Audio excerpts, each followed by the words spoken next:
Salutations to those who are young and young at heart. Oremi, Madamfo, Enyim, Salam alaikum, Hola, buena gente, Bonjour, legend, Linja Dumelang, Murigaboto, Muliwanji, Murigaboto, Makadin, Karibu, Mwakaitawani, Munotambere. Welcome to Blackview SDA online platform. This is a place where your soul will find rest.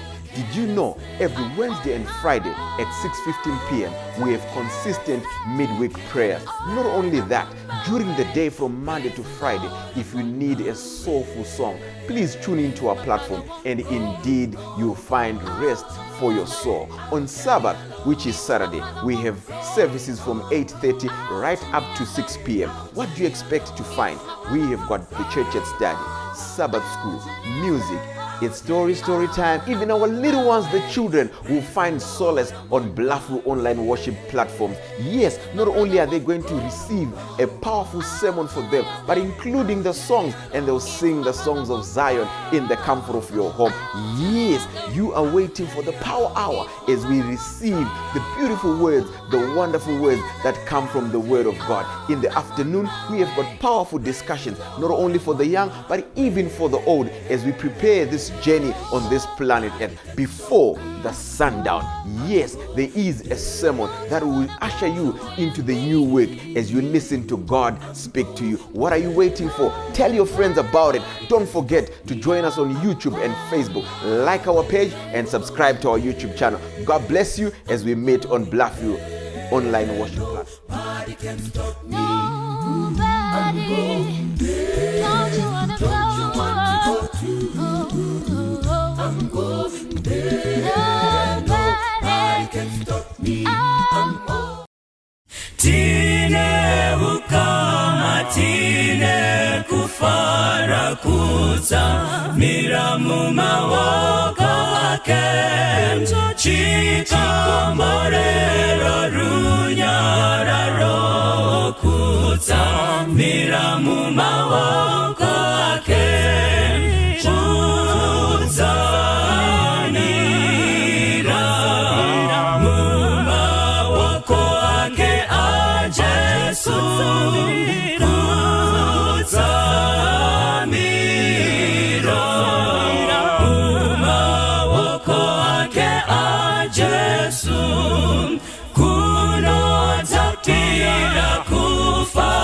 Mzira kuza miramu mawako ake, zira ya penya suwa nesuwa kuza miramu mawako ake, kuza miramu mawako ake ajesu.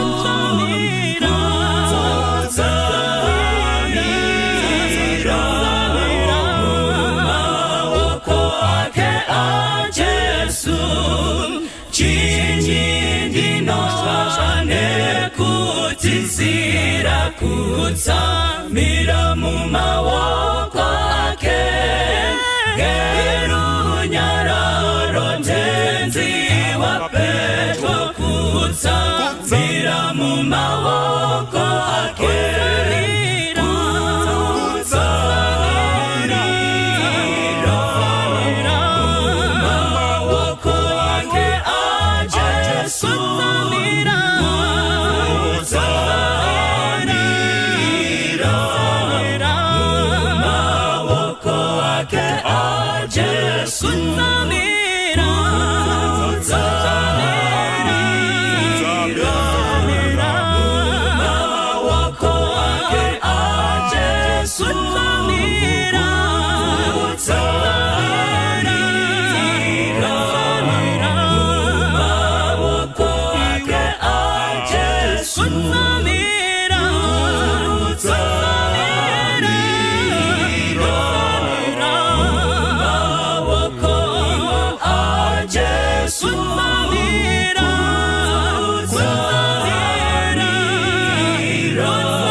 Ndinokwazisa vana vaMwari mukati mezita raJesu, amen. I greet the church in the most powerful name of God's beloved Son, Jesus Christ, amen. Ngibingelela ibandla egameni likaJesu oze ngokuphangisa. Tinotenda Mwari mukati menguva ino. Tichimutenda nekuda kwerudo rwake. Tichimutenda nekuda kwemutsa wake. Tichimutenda nekuda kwesimba rake. Tichimutenda nekuti ndi Mwari. Mukati menguva ino toda kumbodzamisa ndangariro dzedu tichipinda mukati meshoko raMwari, tiwane kukoverana mazwi maviri kana matatu anogona kuva mbuva nomupakwa mukati merwendo rwatinorarama rwoupenyu. Pamangwanani ano tisatenda mberi nenyaya yedu, ngatimbodzora uso hwedu tive nenguva yekunamata. Baba vedu vari kumusoro kudengani pano pasi tokutendai, tinokukumbirai muve nesu mukati meshoko rose nezita raJesu, amen. Tinotenda musoro wonyaya watingapa nhasi unotiwo kusimbira muna Jesu dzamara mukufa. Kusimbira muna Jesu dzamara mukufa. Takabata dingindira resimba rimuna Mwari. Takabata dingindira resimba mumunamato. Takabata dingindira rekuti Mwari vimbiso dzake hadzinonoki uye mukuzara kwenguva dzinozadziswa.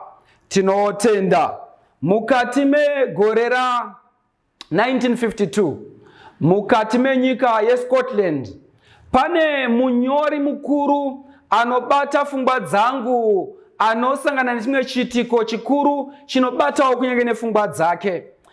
Murume anonzi John M. Moore anosvika mukati menzvimbo yaanofonerwa achiziviswa kuti pane umwe seaman anga ari mukati memwe chipatara aifanira kuti asvikirwe naiye, anamatirwe naiye. Anga afonerwa nasekretary we huge shipping company, naizvozvo aisagona kuti akone kuenda ikoko. Ndinorangarira mukati mekuverenga kwandinoita nyaya iyi, ndinodzidza kuti anosvika mukati mechipatara. Asvika mukati mechipatara anoona mukomana akarara lifelessly ari pabed yemuchipatara saizvozvo. Kunonzi John Moore anosvika parutivi ogara nemukomana uyu achizama kufunga kuti anomupa zvipi zvingamubata nekumubatsira mukati mekurwara kwake. Anotarisa mukati mebhegi rake obuditsa tract yaanobuditsa iri ranga rakanyorwa mashoko anga akanyorwa nemazwi makuru achiti Pilgrim's Journey. Kunonzi mukati mashoko makuru anga akanyorwa ipapo panga pakabuditswa munhu anga akatakura mutoro wairatidza kuti wairema. Pamberi pake paine muchinjikwa washe achiratidza kuti anga akatakura zvinorema izvi akananga kumuchinjikwa waJesu. Kunonzi mukomana paakaratidzwa mufananidzo uyu wakaunza nyemwerero mukati mechiso chake. Achinyemwerera zvakadaro, John Moore anotaura mashoko achiti unoona nyaya yepilgrim yaunoona pamufananidzo uyu inyaya yakaitika muupenyu hwangu. Unomupa mufananidzo wokuti Jesu wakatura zvinorema zvoupenyu hwake paakange asarudza Jesu muponesi wake. Zvese zvaimuremera, zvese zvaimukunda, zvese zvaita sezvaipedza simba rake zvinoturwa mukati mekuona imeji yaanga aona mukati menguva idzodzo. Kunonzi mukomana paakaona akanyemwerera. Anyemwerera kudaro, John Moore unomukurudzira kuti unofanira kuti ufambe nenzira inofambwa nemukomana, kuti kunyange mutoro unawo unokuremera zvakadaro, kana ukandoisa pamuchinjikwa waJesu nyaya dzako dzose dzinonaka. Hama yangu, ndimbotaura newo mashoko mashoma mukati menguva ino.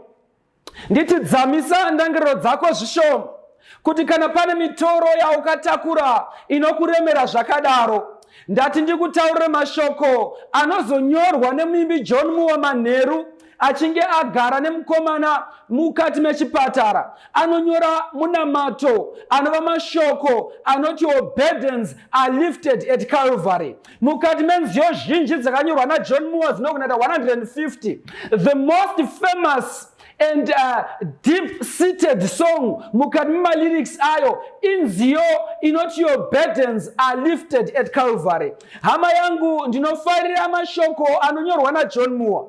Anoti days are filled with sorrow and cares. Hearts are lonely and drear. Burdens are lifted at Calvary.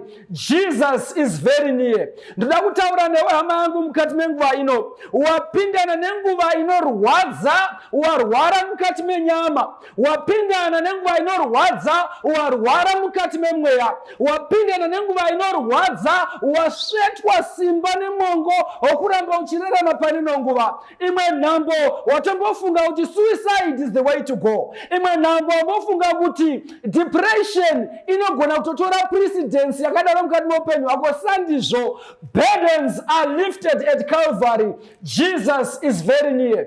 Ndinofarira imwe pfungwa yaanotaura achienda mberi pane imwe stanza. Anoti cast your cares on Jesus today. Leave your worry and fears. Hama yangu, nyika yatinorarama inoita seisingachatidi. Nyika yatinorarama inoita seisina hanya nesu. Nyika yatinorarama inotipedza simba dzimenguva tinoita setorukutika. Nevertheless, burdens are lifted at Calvary. Jesus is very near.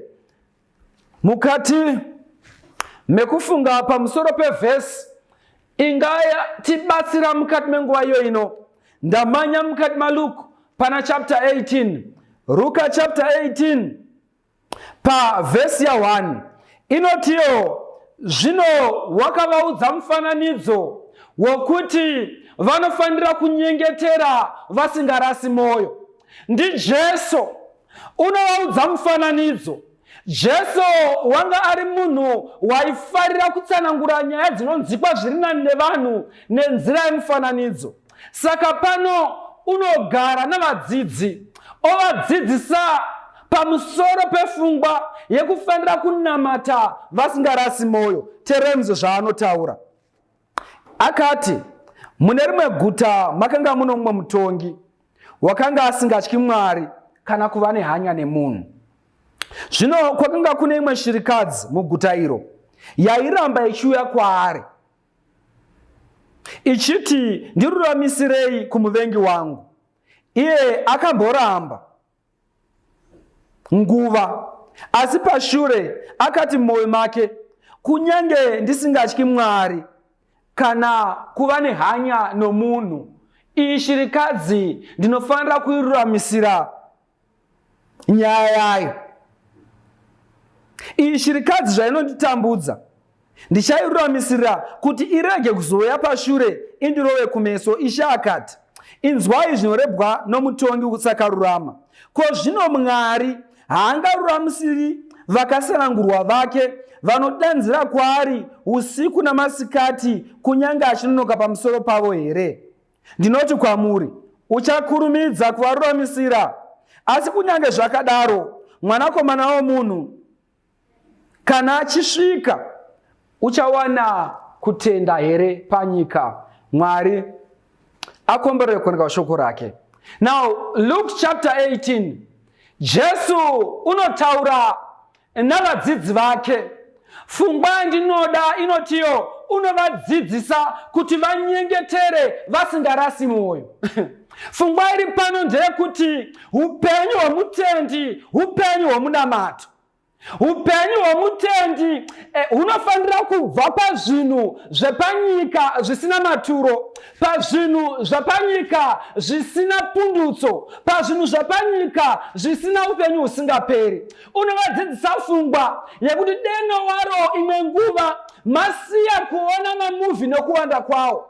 Deno waro imwe nguva masiya kufambira nyaya dzemafaro nemhando yadzo. Deno waro imwe nguva masiya kutaura nyaya dzisakarurama pamunozitaura muri.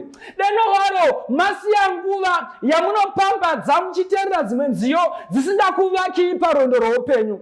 Asi deno maita sei? Deno madzidza kunyengetera musingarasi moyo.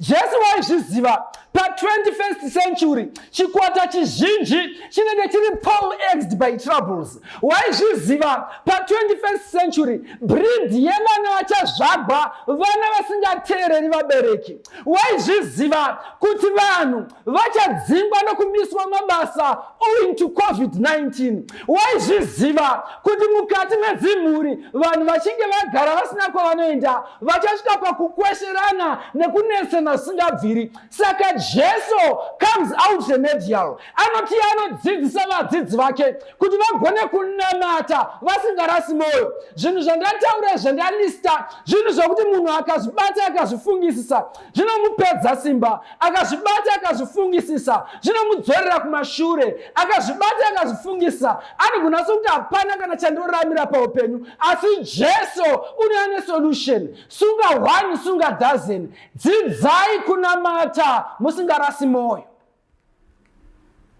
Dzidzai kunamata musingarasi moyo. Pfungwa ndinofarira inotaurwa pamusoro pomutongi.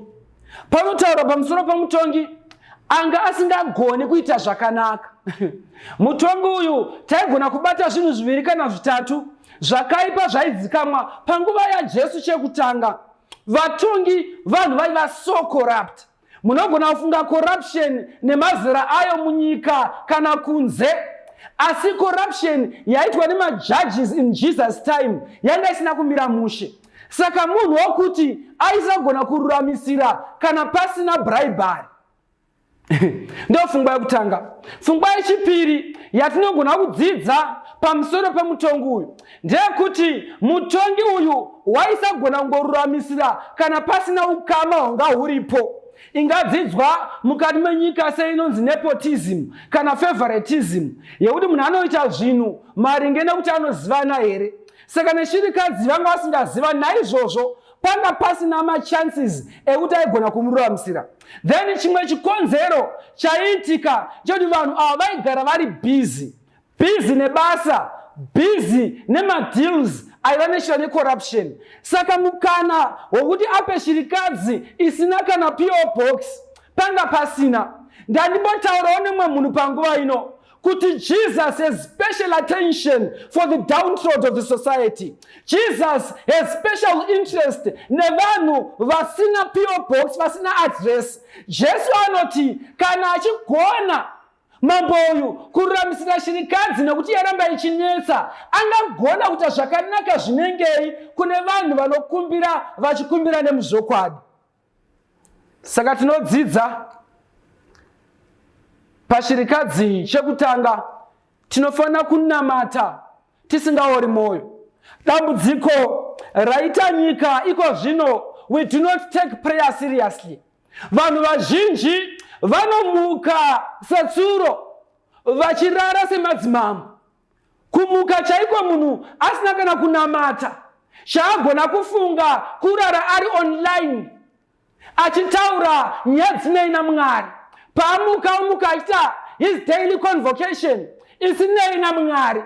Asi iko zvino tinodzidza pfungwa inoti vanhu vaMwari vakasikwa naMwari nekudanwa naMwari vanofanira kudzidza kuobserve the family altar, kudzidza kuti munamato wakakosha mukati muupenyu hwomutendi, kuti saizvozvo simba rehove riri mumvura nesimba remukristu riri pamunamato. Saka munhu anotya Mwari mukati merwendo rwoupenyu rwatinorarama anofanira kuzvidzidzisa kutsaura nguva yekunamata.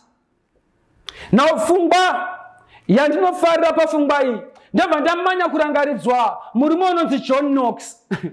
John Knox anonzi namambo kadzi mukati menzvimbo yavaigara.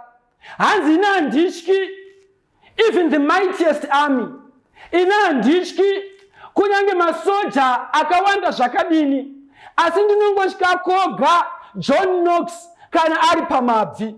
Murume anonzi John Knox, narrative yake inotaura kuti he would spend up to 2/3 of his day in prayer. Unonzi John Knox panzvimbo paainamatira every day pakasvika pakuti makomba anogona kutambirwa nhodo navanhu vakuru nemaoko ake paaimaisa kumadziro panguva dzekunamata kunonzi pakasvika maoko kusvika pakuchereka kumadziro pakagona kuita zvakadaro zvekuti kunyange nanhasi inzvimbo yakatotsaurwa inotoripirwa mari kuti vanhu vaone nzvimbo yaingonamatirwa naJohn Knox. Handisi kutaura madziro akagadzirwa nefabric kana floor yakaita zvekudzurwa. Ndinotaura concrete yakagadzirwa the most perhaps durable type of cement. Saka John Knox achinamata panosvika pakuchereka. Ndiri kutaura nemumwe munhu kuti pane vanhu vakawanda vatadza kuachivha zvinhu zvanofanira kuwana paupenyu because vasiya donzo remunhu anofanira kurarama pano pasi. John Knox will stand to testify against makristu vamwe vanoda kunamata nyaya dzinovashungurudza muupenyu asi vachinamata vakazvambarira pamubhedha. Vamwe vanonamata vachiti handakangonamata ndiri mumba ongoita samari yemunamato achimhanya achisunga tai. Ndati hama yangu nyaya dzemunamato it's about eternity. Naizvozvo munhu womutendi ngaazvitsaurire nguva yekutaura naMwari. Kunamata chimwe chakakoshera kunobatsira kualleviate stress. Kana maingamboenda kuvanhu vanoita counseling, chavanodzidziswa pavanodzidzisa counseling yacho, vanodzidziswa kuteerera. Munhu anofanira kungotaura nyaya yake iwo wakateerera. Saka ndisamuchiona munhu anotaura nyaya yake ataure kana apedza iye munhu wacho anonzwa achinzwa zviri nani. Kune imwe method inotoshandiswa kucounseling inonzi the empty chair, yekuti unoti gara apa, chair iyi ine munhu akakukanganisira, taura naye zvese zvaunofunga kuti akakukanganisira. Kana achinge apedza kudaro anonzwa kurerukirwa. Saka ndikuti nhama dzangu, the more we commune with God in prayer, that's the more we get closer to him. That's the more we draw closer to him. That's the more tichigona kuva neukama huri nani naye. Naizvozvo neimwe nzira tinge tichitorasa kufunganya kwedu tichikandira paari. Zvinotaurwa nachapter 5 pandima iya kuti casting all your cares upon him for he sustains you. Saka hama dzangu ngatisimbire muna Jesu dzamara mukufa. Ngatidzidze kunamata zuva nezuva. Vana vadzidzewo kunamata mukati medzimba dzatinogara. Imbuva inogona kuzovabatsira mukati meupenyu mangwana. Kana mwana akadzidza kuziva kuti mumba muno mangwana nogoga manheru oga oga tinonamata, kunyange kwaanozoenda akasvika panguva dzekudzamirwa nekuomerwa, chero asina kuita experience iri personal panguva idzona Mwari, panguva idzodzo uchazvinzwisisa kuti kwekuturira kuriko. Hama dzangu, kwekuturira kwakatendereka kuriko, kwekuturira kusingashai simba kuriko, kwekuturira kunorevesa kuriko, kwekuturira kwakavimbiswa kuriko. Ngatiturirei kuna Jesu nhunha dzedu dzeupenyu. Ngatiturirei kuna Jesu zvese zvinotinetsa. Tikadaro tinozviwandira nyasha mukati meupenyu huno. Chimwe chandinofarira vadzidzi pane imwe nguva umwe mudzidzi anouya kuna Jesu oti, Baba, tidzidzisei kuita sei kunamata, tidzidzisei kunyengetera. Iye waizvinzwisisa kuti isu toga hatigoni. Iye waizvinzwisisa nekuti wangaona kamwe kararamiro kaJesu kuti kararamiro aka kanokotsva nekufambiswa nemunamato.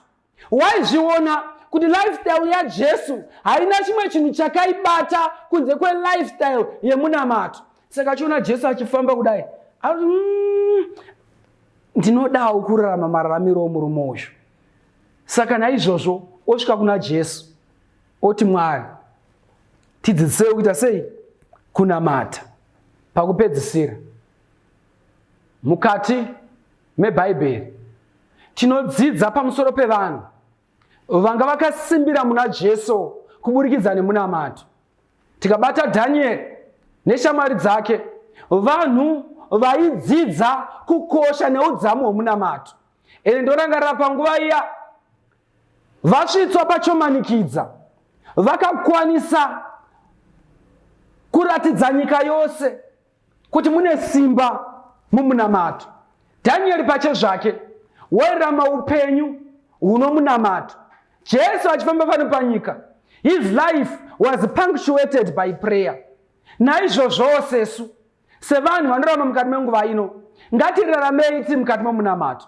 Ndiri kutaura navamwe mai vane murume asinganzwisisi mukati memba, murume wokuti kana ukataura zvakanaka unongopindurwa nezvakaipa, kana ukaita chinhu chakanaka hachina kana munhu anoyemura. Ndatini before you consider all the other solutions, wadi wamboconsider munamato. Ndinotaurawo navamwe baba vakaroora mudzimai asingagoni kunyarara. Odi kana achivatuka anotuka nemacapital letters. Unonzwa kuti pano ndatukwa kunyange ari masikati jira unofuga. Ndatini hama yangu, usati wafunga kurova kana kuita zvimwe zvinhu zvakadaro, wadi wambokoshesa munamato. Ndiri kutaura nomumwe mukomana anofunga kuti nyika ino haisina mabasa, hapana kwandinogona kuimpleyawo kunyange ndine chikoro chakakura zvakadai. Hama yangu, ndiri kuti kunyange chikoro chiripo kana chisipo, mune simba mukati memunamato. Ndiri kutaura nomumwe musikana, ini ndakura, ndioniso kuti ndicharoorwa, I'm in my 30s, no one is forthcoming. Ndatini hama yangu, usati wandotarisa madating sites kuti uone kukomana wezera rako vangakuwana ndevapi. Ndatini hama yangu, tora nguva yako kupfugama mukati memunamato. Mindiro iriko mukoma, mindiro iriko hanzvadzi, mindiro iriko baba naamai, mindiro ndi Jesu waNazareta. Tikasimbira muna Jesu dzamara mukufa, upenyu hwedu hunowane pundutso. Pakupedzisira tinodzidza mukati mabhuku raSamueri, anotiye moso, far be it from me that I sin against God by ceasing to pray for you. Ibasa rako hama yangu kunamatira hama iri mukati medambudziko. Ibasa rako hama yangu kunamatira shamwari yako iri mukati medambudziko. Ibasa rako hama yangu kunamatira kunyangeni kwaunoshanda. Ibasa rako hama yangu kunamatira kunyangeni paunogara. Ibasa rako hama yangu kunamatira kunyangeni vavakidzani vako. Vamwe vanhu simba havachina asi vakatarisawo pasimba raunaro semunamati. Hama dzangu, munamato unoshandura zvinhu. Hama dzangu, upenyu hwemunhu wemunamato hausi upenyu hwakafanana. Kunyange nekutuka hatuki, ungatuka sei wabva mukutaura nedenga. Kunyange nekupomba haupombi, ungapomba sei wabva kutaura nedenga. Kunyange nekuti mabasa api kana api anonyangadza haukwanisi kuti uite zvakadaro nekuti you are in constant communication nedenga. Hama yangu, ngatinamatei kuna Mwari. Mwari ndimagona zvese. Pakupedzisira hama dzangu, ndinoti vaine simba munaShe nemusimba rake guru. Simba romutendi riri mukati memunamato. Munhu anonamata haarami zvakafanana. Munhu anonamata unofamba nokururama. Munhu anonamata munhu wakatarisira tariro inofadza yokuonekwa kwamuponesi wedu Jesu Kristu. Ngatirambei tiri munamamato kusimbira muna Jesu dzamara mukufa. Muzita raJesu tinotenda. Amen. Ngative nenguva yekunamata. Baba wedu vari kumusoro kudenga nepano pasi, tinokutendai Mwari mukati menguva ino. Toda kutendai Mwari nenguva yamatipa yekudzidza the value that is bestowed in prayer. Toda kutendai Mwari panguva dzino. Chandinotenda Mwari kuti wanzwa shoko renyu, haaramba akadaro. Batsirai hama dzedu Mwari. Vamwe avo havachina simba mukati mukunamata. Mauti chero ndikanamata sei murume wangu haasi kushanduka. Vamwe avo havasina simba Mwari mukati mukunamata. Mauti ndaedza kunamata asi basa harisi kuwanikwa. Vamwe avo havachina simba nemunamato Mwari nekuti mukati medzimba dzavo hamuna mufaro unobva kwamuri. Asi Mwari, vanzwei pakuchema kwavo. Vapindurei Mwari nekuti muri Mwari. Muzita raJesu tokutendai. Amen.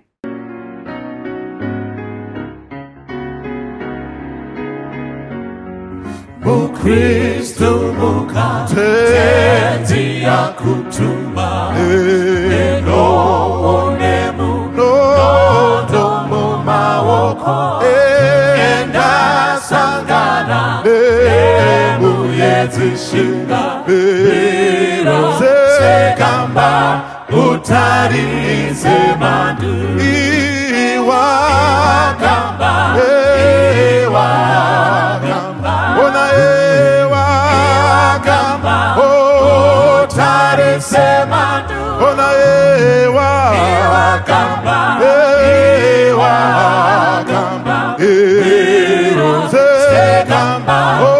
utarize mandu kana mungozi chenjerangwarira usatokere hakuna chishangu wakane weni maunga wakunde sekamba utarize mandu ona ewakamba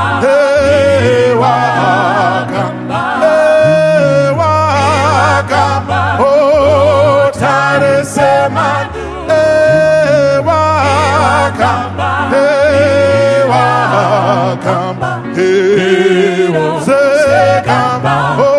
utarize mandu basarate zewera mesimba renda unise oreko mago anokutu nakasika mero sekamba utarize mandu ewakamba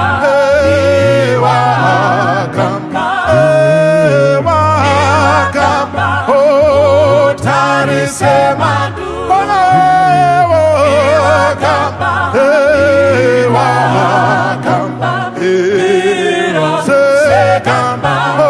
utarize mandu enda usashe tenzi aripeshmo ano patisi lekukunyara rodo rakese karwezi mukwenga sekamba utarize mandu ona ewakamba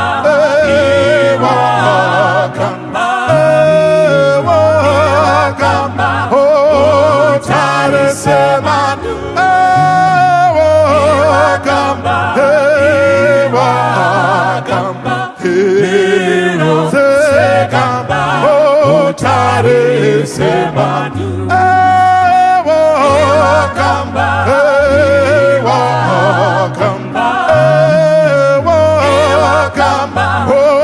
utarize mandu